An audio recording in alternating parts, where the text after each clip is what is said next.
Today, we're talking about The Climb 2 and its recent DLC, Freestyle Expansion Pack 2, and how it relates to Rise of the Tomb Raider and the future of The Climb.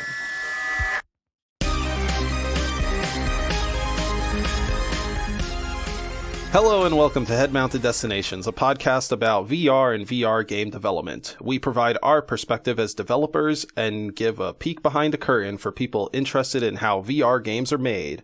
I'm your friendly neighborhood game designer, Carlos, and with me, as always... Hello, I'm Matt. I'm a gameplay programmer. And today, we're going to be talking about The Climb 2. So today we're talking about The Climb 2 because recently I have been playing Rise of the Tomb Raider on PS4, and I got this itch to actually climb something as I'm seeing Lara Croft sidling on these mountains and like using her pickaxes to like scale things. And I'm thinking like, wow, I have this dope headset in the corner of my room that could take me to like anywhere I want to be. Why not try, seeing if playing The Climb 2 gives me that fun, adventurous feeling that I'm getting when I'm climbing around as Lara Croft.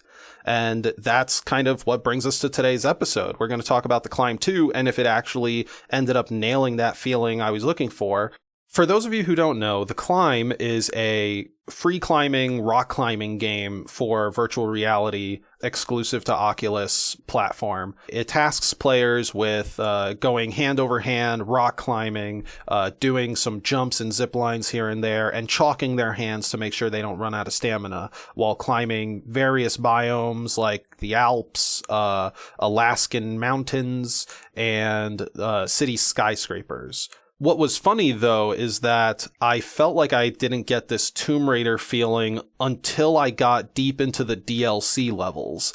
Like, I don't think I even got this feeling with the first DLC pack. I think the second DLC pack is what came in and really knocked it out of the park. The Climb 1 was kind of well known, mostly for like videos of people falling forwards in demo booths playing it because they would lose balance and just 100% fall flat onto the floor.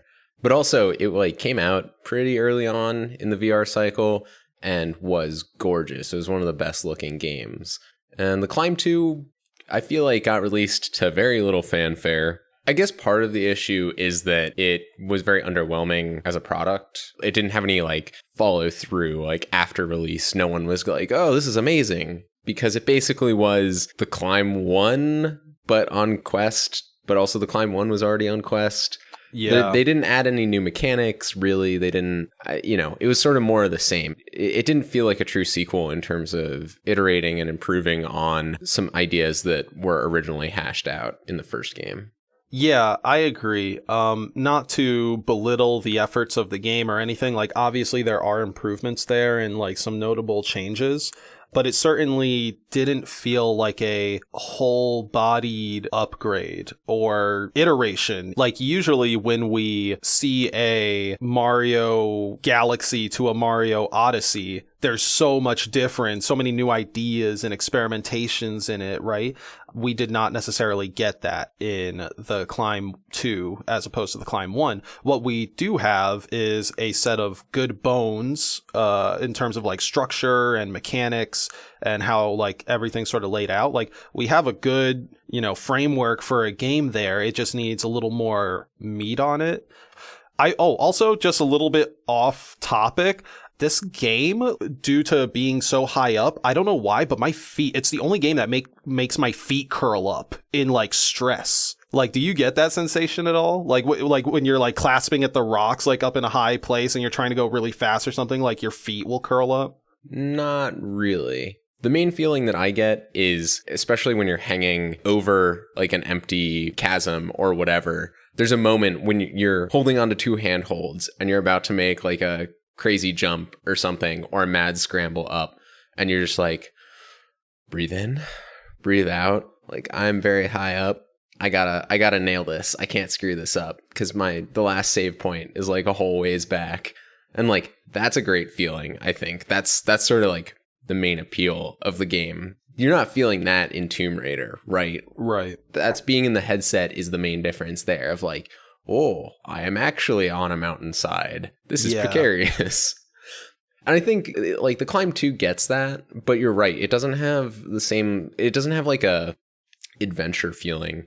I would say the moment I remember most from the Climb 1 is the level with the plane propeller, where you like climb onto the propeller and the propeller starts spinning. And I think in that same level, you're like going through a like ice cave and you have to like jump to a ladder that's sort of like hanging, and then it starts sliding down and you have to jump off the ladder over to the other side of the cave. And like, that's very close to like an Uncharted or Tomb Raider moment, right? What I've identified with the like level design of Tomb Raider versus the Climb is, I touched on this before, but like the Climb is very much free, like climbing. Like they want to give you a whole plethora of handholds to like go about the way you want, whereas Tomb Raider and Uncharted present like way more linear climbing sequences, and they change up the verb of the climbing like every like 3 to 15 seconds, something like that, right? Whether it's you're using your hands, you're using your pickaxes,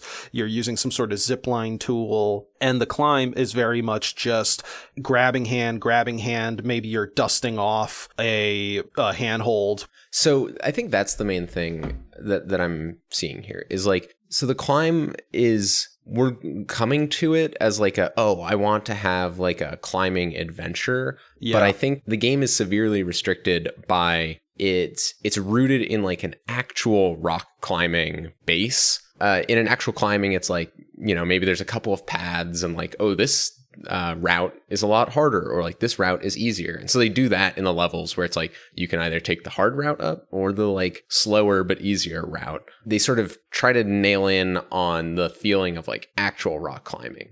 But that's kind of a niche thing, and like when you're in the headset, it's not the same as actually being on the rock face because you're not using your feet, you're not having to haul yourself up. So I think that's where they run into a little bit of an issue, is like they're restricted by their reliance on this realistic aesthetic, this realistic, like, oh, it's rock climbing, VR. It would be a lot better if they leaned into the like a little less realistic sort of adventure moments. And I think that's a good point for us to start talking about maybe the base game versus its DLC, and explain a bit what the DLC is.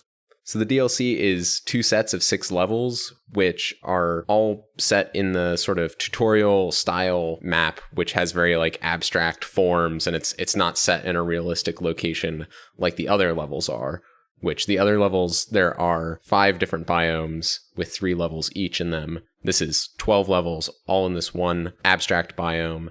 And instead of having 2 or 3 checkpoints in the level with save points, like sort of carabiner save points evenly spaced out where you respawn to, these don't have any save points, and they're only one like length of one checkpoint. So they're about a third as long as a typical level, but there's a bunch more of them. I would actually call them far shorter than a third. Maybe in terms of like how overall long it takes you to complete it, it'll take a third of a level. But in terms of actually completing the level, each of these I've clocked in at about 1 minute, or at least less than 2 minutes worth of time for every level. And that's totally fine. It seems incredibly short, but with how wide they experiment with the mechanics and stuff, I think it actually more so works as a taste tester almost. It's like, if I could relate this to a real life thing, maybe think of it like going to a wine tasting, except every wine glass is a different 1 to 2 minute level that focuses on a very specific mechanic. Yeah, each level is an exploration of like a specific idea, but they're also hard. So like it takes many, many tries to get through. Yeah. So you sort of get to explore all the sides of this. So I thought, at least personally, the 4 most interesting levels were there's one that explores the idea of a wheel that when you hold on to it, it starts spinning. It's a big wheel that has a bunch of grips all the way around. Oh, I loved this level. It was a physics object, basically, right? Like, that's what allowed it to roll around? Exact. Just like locked in place with an axle, and you got to get it spinning by climbing up on this wheel in place. And then once it's going fast enough, you jump over to a side thing and then jump onto a huge sort of like windmill arm that is attached to the wheel and ride that all the way to the finish. Yeah, that was some Assassin's Creed shit. That was so cool. And to add on to that, there was actually UI to show you if the wheel was going fast enough to carry you like a full rotation. Yep. So I could totally see that. Like, I don't want to dip into like where the future could go, but like I could totally see that being a like, oh, I'm climbing this water wheel to make a generator like unlock a path for me, you know, at the very least. It seems like they have some type of hookup there. The one level I want to call out, I think is called Slides. It's the one that has you just zip lining, like zip line to zip line to zip line. Like you're either holding a zip line with one hand and then reaching out to the left or right to grab another zip line just before you bump into a wall, or you're like fully jumping between zip lines. And it was just so cool, such a like almost like frantic, but also flow like level.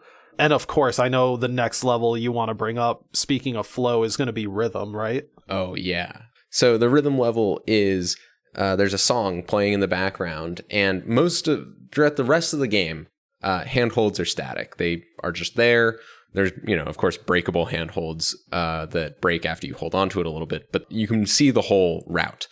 In rhythm, there's sets of handholds that appear and disappear to the song in different patterns. And so you have to sync up with the song and then start climbing in rhythm with the beat. And they do an interesting thing where different sets of handholds will have a different pattern. And so you got to watch it and get the feel for, okay, so I got to wait for this particular beat of the song and then wait here and then go. And it causes you to look at the level in a totally different way and change the way that you play, which is like the point of, exploring these mechanics. Like, cool, another way to play the game. It's not the same thing over and over and over, which is like a lot of the base levels end up feeling like that. It's just the same small loop over and over. So the rhythm's a great example of how the DLC levels totally change up the way that you play the game. Yeah, 100%. And wheel, as we just talked about, and rhythm, both of those could be used in tandem to make an incredibly fun level. Like, for instance, because in rhythm, something we forgot to mention was that you actually can press a button now. They have a button handhold. Like, you don't punch it or anything. You have to grab it like you would any other handhold in order to activate whatever it's linked up to. But if I recall in rhythm, there were like 3 different songs. Like every time you press the button, it sort of switched up the song for me. I don't know if it switched up the tempo too. But I found that to be cool. And I could totally see something where like you gotta climb the spinning wheel. And, once you get it to a certain power level, that gets like the rhythm blocks coming in. Speaking of the buttons, they also had a level where you create handholds by pressing buttons. The button press level is you have to find buttons scattered throughout the level and press them in order to expose new handholds to proceed onwards. But I thought the great part of that was there were multiple buttons in a lot of cases. And so like if you went out of your way to hit other buttons, it exposed new routes or made it easier, which really felt like, again, it's this base loop, but they're adding something on top of it that makes you think about the world and like how you're using the mechanics in the world differently. Another example is there's a level where you're climbing up. There's a bunch of rotating blocks that are orbiting a central circular gap. And each time you grab onto a new rotating block, it stops, and then you climb up it, wait, and jump to the next rotating block above you. And you work your way up this whole thing. That level was super fun, if not a little bit overly stressful. Something I wanted to mention a bit earlier with these levels is that I actually had to quit at some point. My body couldn't take the amount of like times it was freaking out from falling or having the sensation of like falling from a great height. So like I'm having fun playing these challenge levels, but because I'm like falling to my death like 10 times in the span of like 30 seconds or something like that, I could feel the lower half of my body trembling. There's also a lot of like jumping, of like leaps of faith in the DLC levels, which like adds a whole extra thing where you're like, you leap out and then you're flailing wildly with your arms trying to catch a handhold. Whereas most of the game is like hand over hand climbing, where you're not just always leaping handhold to handhold. So you mentioned the leaps of faith, and what I want to say with this DLC, I think, is that I got more so my Tomb Raider climbing desires from it because it had switched up what I'm doing kind of often. Like it's still using the mechanics, the same mechanics I know, but because it's using them in these like interesting ways that are kind of changing up, like, oh, I'm on breakable blocks for like 5 to 10 seconds, and then I have to do a leap of faith. And now I'm on like a moving block or a zip line for a few seconds. Okay, now I got to jump across, and now I'm like trying to find a button. Still doing normal climbing, but at least with like these different either objectives, interacts, or modifiers, they are giving you that variety that these action adventure games give you during their platforming sequences. This kind of feels like a single level designer was like, man, they're not using these mechanics well enough, and like went off and like made some levels using just like existing assets and stuff. And then people were like, you've been doing what? I guess we'll like ship this. I don't know. It doesn't feel like a main effort or like a plan. They're like, oh yeah, let's do a DLC. It feels like it happened almost on accident. I can see where you're coming from. Even if it was a smaller effort, it was a way more focused effort, and it was executed well, in my opinion. Like, the progression of these levels tells a gameplay story, whereas I don't really get that gameplay story from the main biomes. And if many people engage with this DLC and are vocal that, hey, this DLC is cool, like, it made me come back to the climb, and it made me want to play more the climb. I think that, if anything, we have seen that whining about things on social media can make things happen. So if you whine about wanting more the climb levels that are like the DLC, that developer is likely to make more the climb levels in that freestyle type. So this makes me think a lot about how Call of Duty Zombies was originally like a side project. I don't know if you're familiar with this. Oh my goodness, yeah. I've talked with one of the guys who created Call of Duty Zombies. And yeah, they were totally like, this is just something we made on the side.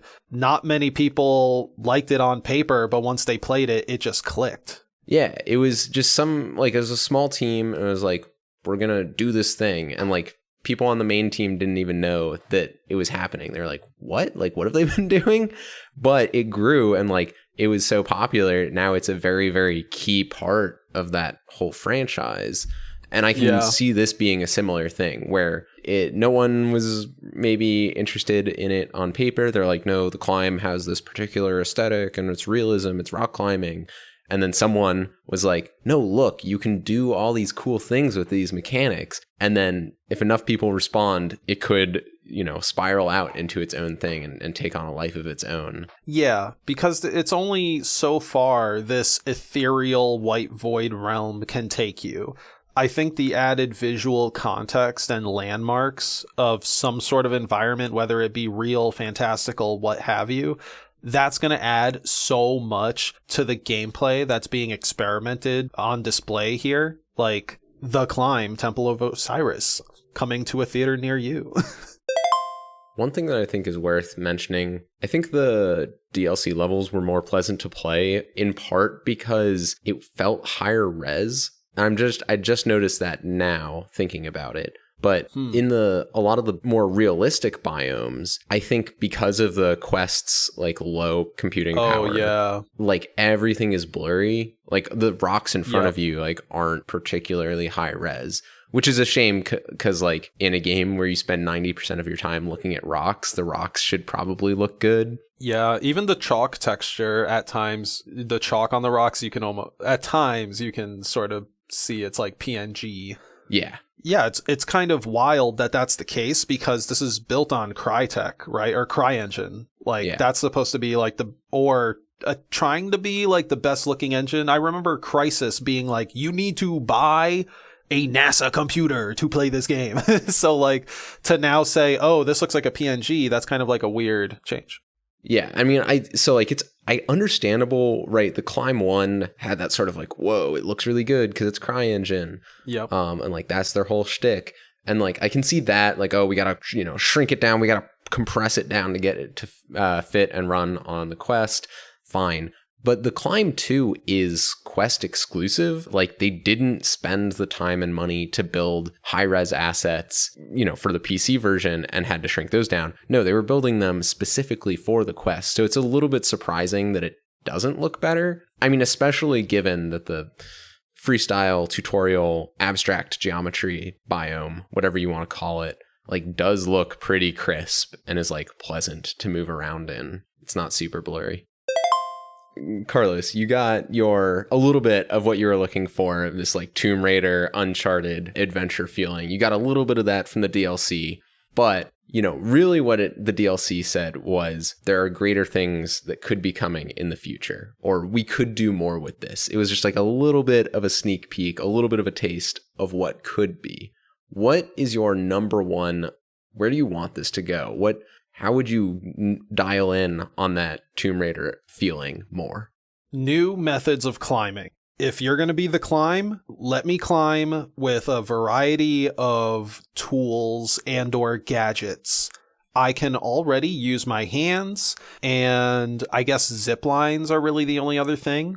But like, there's a skyscraper level with these like cleaner suction cup things that totally look like the ones from Mission Impossible. And like, you can't take them off the walls. I want those to be tools. Like, what the hell? You know what I mean? I know you had the same urge when you saw those. Absolutely. Like, I want those suction cups, and I would love like a pickaxe, like from Tomb Raider, where she like slams it into either the ice walls or the craggly walls.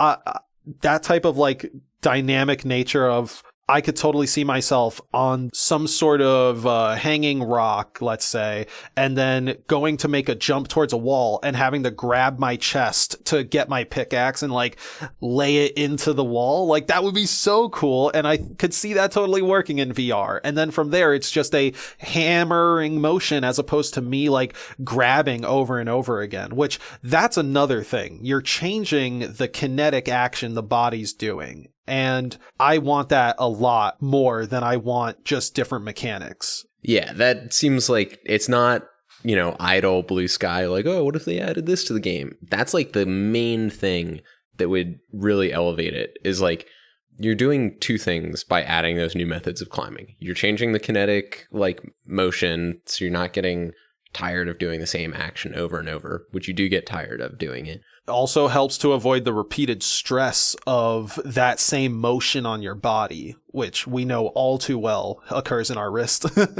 Yep.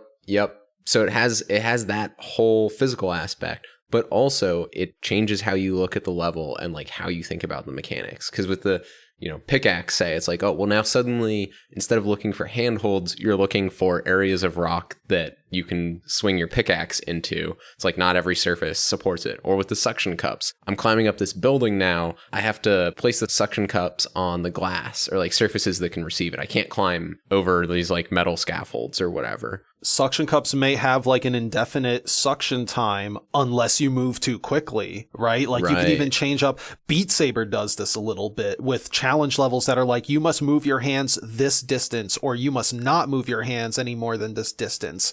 And like, that's a really cool modifier. I could see that with the suction cups, or even with some of the breakable rocks being like, oh, if you actually like try to yank yourself up holding this rock, like it's just gonna, or the suction cup, it's gonna rip out from you. Just those types of different changes like present this other element, which I think you're gonna like, Matt, because you play on professional mode. Mm-hmm. Having these different verbs and like patches of route totally modify your thinking when it comes to how fast can I make it through the level and which sections are going to give me more points. Right. Because you're going to take, different amounts of time to use like suction cups if they now require you to go slow and steady, or pickaxes, which, maybe lets you sort of carve through a certain part of the track, but it's like a little longer or more risky to use. I think this would also lend itself to the dynamic nature that we're asking for, because now not only would we be getting like some actors in the environment that like move and settle. That's like the ladder and the propellers. But we're also now changing what tools we as the player are using. And I think maybe those two combined would be enough to be like a new game. An iteration, right? Like, because now the levels are so greatly changed from the addition of like pickaxe sections and suction cup sections, and even like potentially like freestyle areas where now you can just pick and choose like which tool you want to use, alongside adding these more dynamic things, which includes the like physics wheel and the buttons. Like I'm pretty sure you don't need much more than that, and obviously making a good set of levels with a difficulty progression to them to present a third climb or a climb Temple of Osiris setup. Yeah, the more you talk about the Temple of Osiris thing, the more I'm thinking that is exactly what at least I want. I feel like that would land pretty well in the current market. Like, make it look pretty, use the resources behind the climb's visuals, but like a little bit more of a fantasy setting, sort of like a Tomb Raider archaeology aesthetic. Yep. And like a little bit of a platforming puzzle where it's like, oh, let me hit this button and now this new thing is rotating and it gives me a path. I got to hop on this thing, wait, hop up to this other thing. We saw that with the obstacle course DLC level, where there's like moving elements and you got to time your jumps so you're not blocked. Oh my God. How did we not talk about obstacle course till just now? Oh, bro. I am picturing that whole level with the art pass of the Temple of Osiris now. Like, Yep. it is forever in my mind. This needs to happen. I am manifesting this now through this show.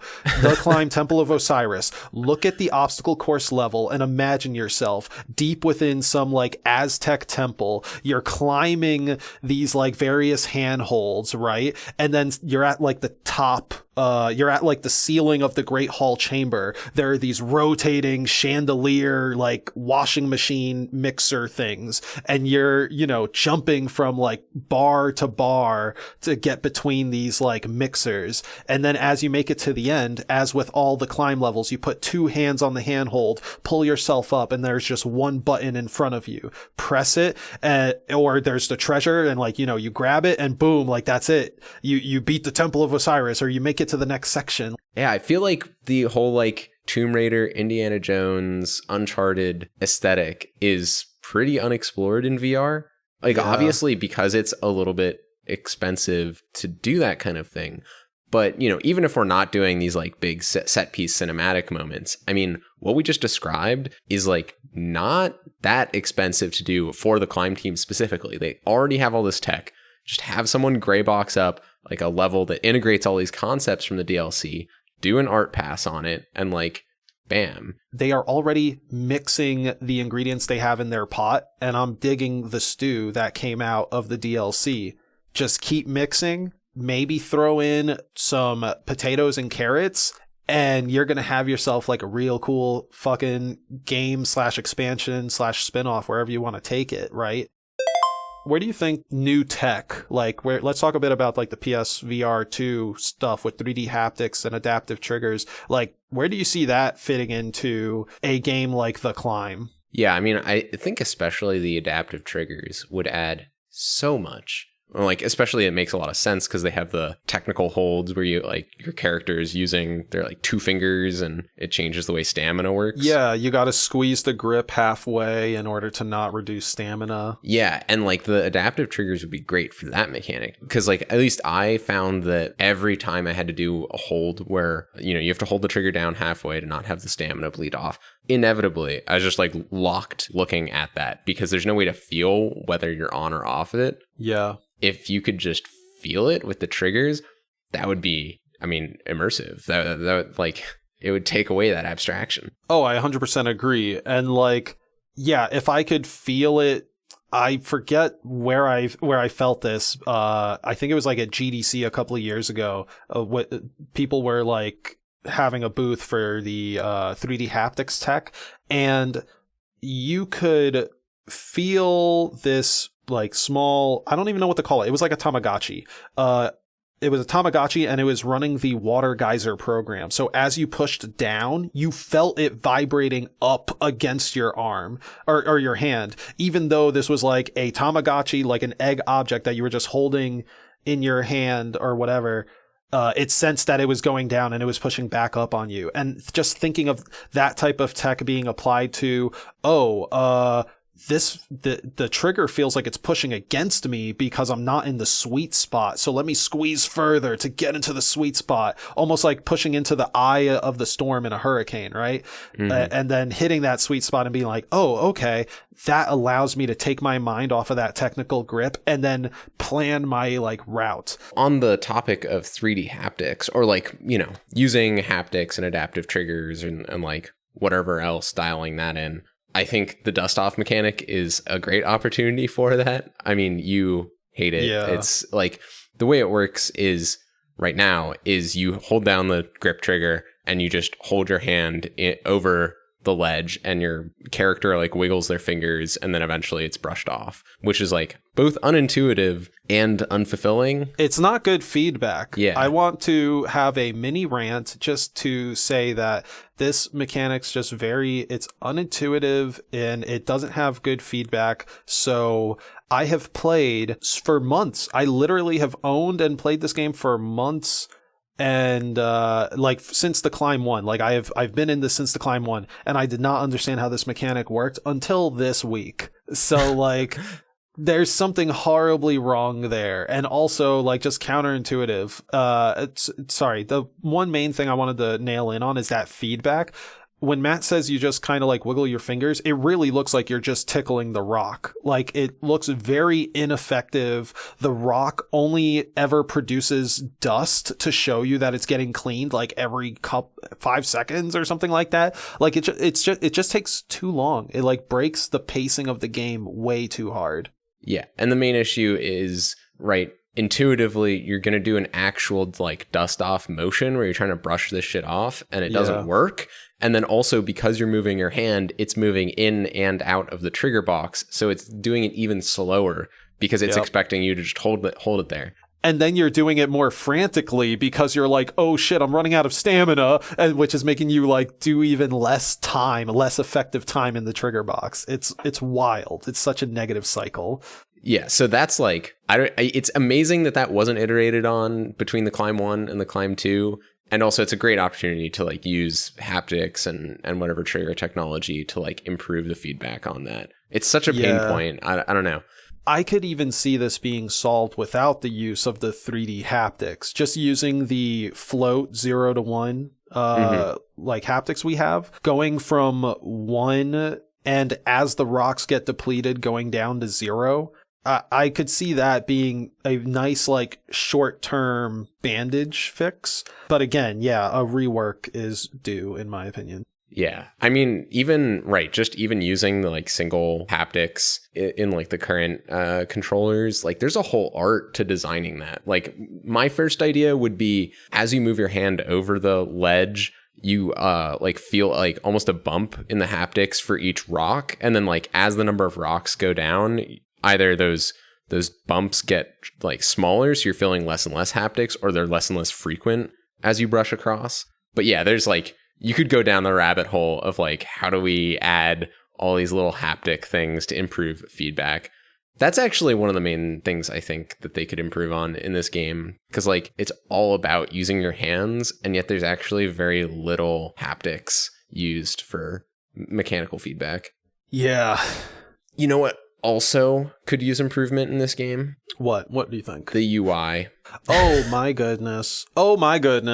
Can I just intro this by saying, let's see. I played the DLC thinking I played all of it. I played 3 levels, folks. 3 levels I played. And I was like, wow, Matt, this DLC is too short. What is this?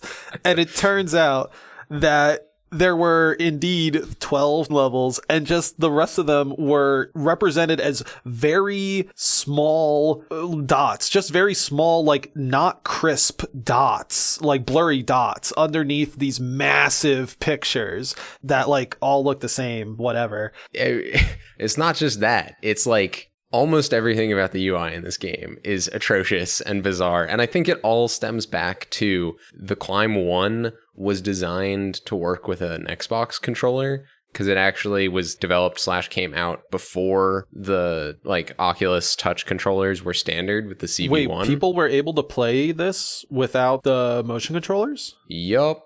Which probably explains a lot of the like weird design decisions. Huh. Again, that's, you know, going back to the Climb 2 doesn't feel like a full-fledged sequel, is like a lot of those things stayed in. Like the fact that when you go around a corner, your view artificially rotates because it was originally designed for front-facing cameras. But now it's Quest only, and Quest is inside out, 360, like doesn't have a front. So it's weird that it would, like it's just, it doesn't make any sense now. And I guess they just probably didn't have the time or resources to iterate on it. But still, it's frustrating because it's like going back to what we said at the beginning, there are good bones, but it just like, it's like the bare minimum of what it could be. Yeah. And speaking of its bones, let's talk a little bit about what substantial meat could be put on them. And I think that could be found in the form of additional modes that cater to those who like the casual difficulty and those who like the professional, more like fast, arcadey difficulty. Something within that, I think, just talking about low-hanging fruit, right? Mm-hmm. I think a scavenger hunt type level, not level, but a scavenger hunt type mode where it's like, oh, here's the first route of Alps, but now we've put a stuffed crocodile in different parts of the level to take a note from Phantom Covert Ops. Mm-hmm. And now you just have to like climb through the level. You know, it's totally freeform. It could be timed. It doesn't need to be, but you're just like exploring now and like trying to find all the hidden items. Or copying straight from Walkabout Mini Golf, stashing little cosmetics throughout the level. And when you find them and grab them, then you unlock cosmetics. That would be such a good reward. Like finding other climbers, that might be a little bit grim, but finding other climbers' gloves and like carabiners in the environment.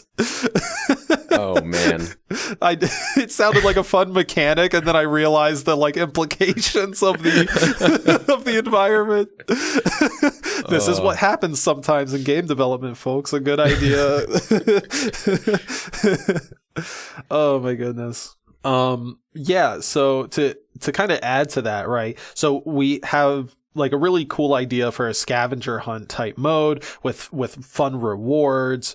And one thing I was thinking about was maybe this thing, I don't know, like I'm tentatively calling it Scrapbook Escape.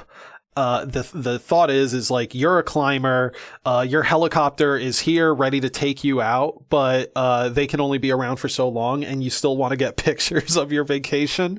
So you need to like go through the route, reach multiple scenic points, and then grab a camera off your chest and take like a well-framed picture of a certain scenic vista.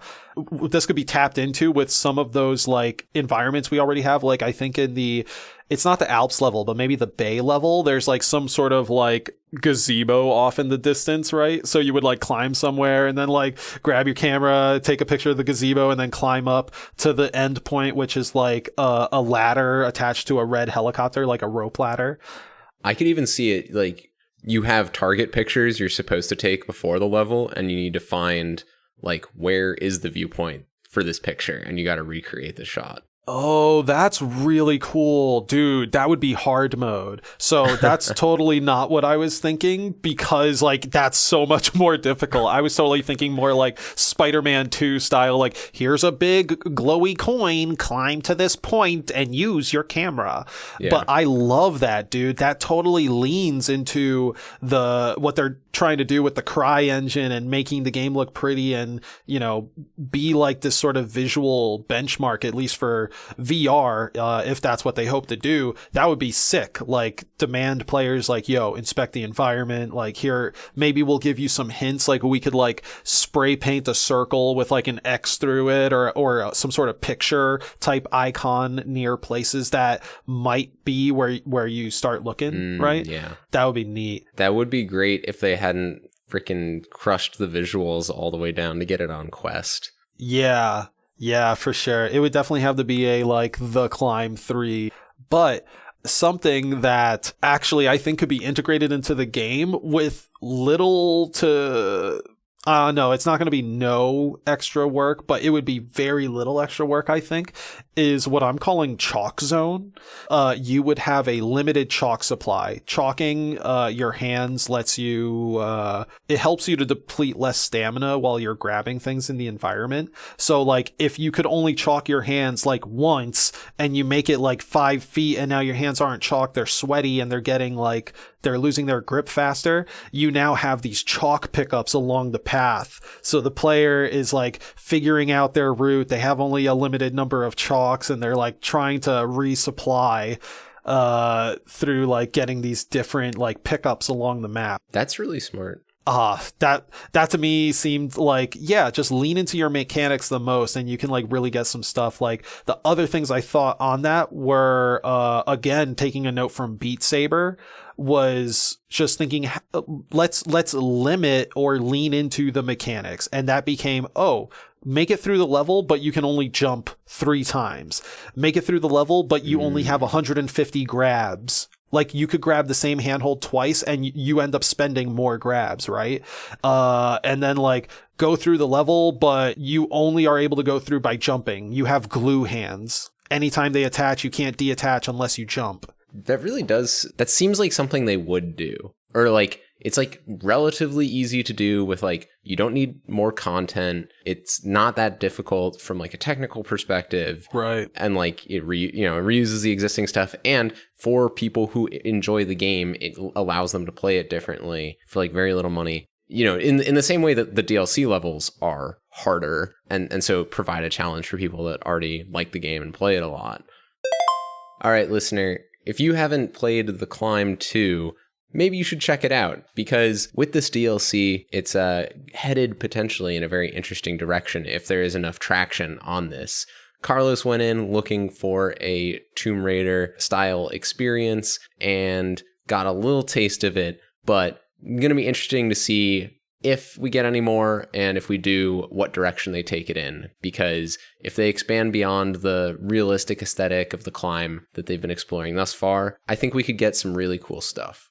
Finally, if you agree with our takes, disagree with our takes, if you think The Climb is amazing or one of the worst games ever made, or if you are just fully apathetic to everything you've heard, comment on this show, leave us a review, comment on the video, communicate with us through Reddit, give us your thoughts because we'll talk about them on the show.